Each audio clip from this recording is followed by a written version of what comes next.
Looking west from the downtown camp in Fargo, North Dakota, beautiful blue sky this morning. We've got some flood news to talk about. We've got a special flood update for you here on InforumTV News.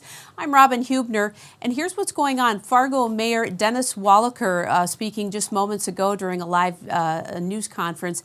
He says, yes, it's getting old. This flooding is getting old, but the city will do whatever is necessary to save the community from a major spring flood.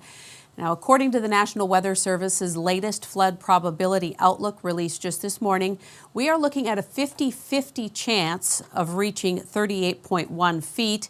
The Weather Service says we have a 10% chance of exceeding 40.9 feet, which would top 2009's record-setting crest. But Wallaker says he wants to assure everyone that the city is ready to deal with those levels. Now, the city will need an additional 500,000 sandbags to add to its existing supply of 750,000 sandbags, which were left over from the 2011 flood.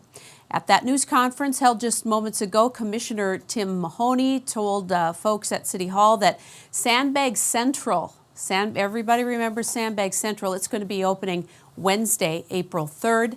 City engineer April Walker says to protect the city to a top elevation of 42 feet, the city is going to need a total of 1.1 million sandbags. Now, sandbags are going to be needed in some of the familiar locations that we've talked about in previous floods. These neighborhoods are involved: Oak Creek, Copperfield Court, River Drive, Harwood Grove, Belmont Park, around the El Zagel area, and then, of course, Edgewood Drive and around the golf course there.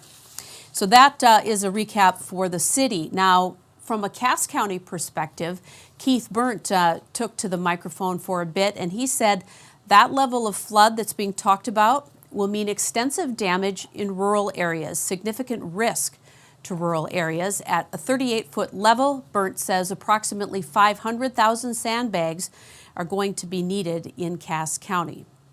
Now, Fargo Mayor Dennis Wallaker also got up and talked about this is a reason why a diversion has to happen, and to quote him, he says, until that happens, none of us will feel very safe from flooding. Just a little bit of background. A couple of weeks ago, the National Weather Service said there was a 5% chance, only a 5% chance, of the river exceeding 38.2 feet. Now they're saying 50% chance for that. The culprit, obviously, the very cold weather, the snowy weather that we had in March, that is driving the higher flood risk. The melt is going to be pushed way off. National Weather Service, Greg Gust said we probably aren't going to start melting until early April, and that is when there's a greater possibility of a rapid warm-up mixed with hard rains, and he called that a potentially volatile mix. So that is the recap for now, the latest on the flood outlook for the Fargo-Moorhead area as we go into the end of March and into April. A late melt, and we will be dealing with flooding here in the Red River Valley for certain. Check in with Inforum.com and tomorrow's forum, also tonight on WDAY 6 News, a recap on all of this, and talk with some folks about how they are going to prepare for this flood of 2013. Thank you so much for joining us for this special report on InforumTV News. See you next time.